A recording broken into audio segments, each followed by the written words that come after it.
நம்ம ஊரில் ஒரு காமெடி பீஸ் இருக்குது. பெட்ரோல் வெடி கொண்டு வந்து வியாபாரம் பண்ணிச்சு, சரியாக போகல. அப்புறம் முழங்கால் தண்ணியில் வந்து ஒரு போட்டு ஒன்று ஓட்டு இதை பாருங்களா அப்படின்னுச்சு, அதுவும் ஓடலை. அப்புறம் வந்து பஞ்சால் செஞ்ச ஒரு சவுக்கு எடுத்துக்கிட்டு ஓங்கி ஓங்கி அடிச்சுக்கிச்சு, அதுவும் ஓடலை. அப்புறம் இப்போ வந்து என்ன சொல்லிச்சு, அறிவாலயத்தில் இருக்கும் செங்கலெல்லாம் எடுத்து நான் ரிப்பேர் பண்ணி கொடுக்குறேன்னு செங்கல் வியாபாரத்துக்கு வந்துருக்குது, ஓடலை. இது மாதிரி காமெடி பீஸுகளெல்லாம் எதிர்கட்சியாக வச்சுக்கிட்டு இருக்கும்போது நம்ம எப்படி ஆட்சி பண்ணுறது? ஒரு இந்த இடத்துல நான் வந்து ஒரு இதான் சொல்கிறேன், எல்லா இதுலேயும் இப்போ யூடியூப்பில் சொன்னது தான், எதிர்கட்சி இல்லைன்னா ஆளுங்கட்சி சரியாக இருக்காது. இதுக்கு முன்னாடி ஒரு அம்மா சொல்லிச்சு, கண்ணு கட்டினவரும் எதிர்கட்சியே காணான்னுச்சு. இன்றைக்கி நடக்குதுயா, பேச வர்ற ஐயா, உன் பேச்சை கேட்டால் சிரிப்பு வருது.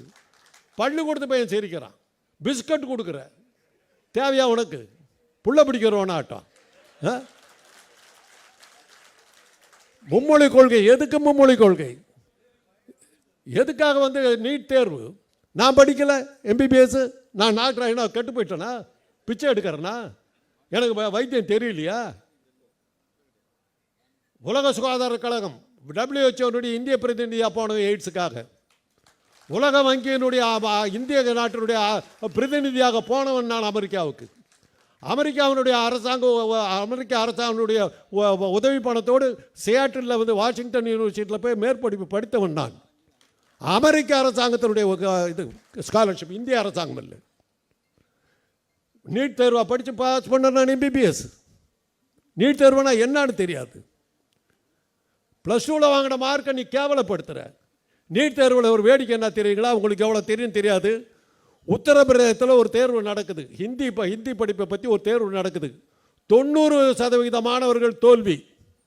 அந்த 90 தோல்வி அடைந்த அந்த 90% மாணவர்களும் நீட் தேர்வில் வெற்றி.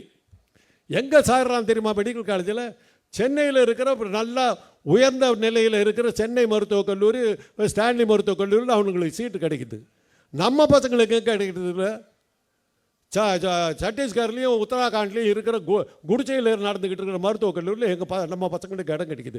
இந்த அநியாயத்தை யார் தட்டி கேட்கறது?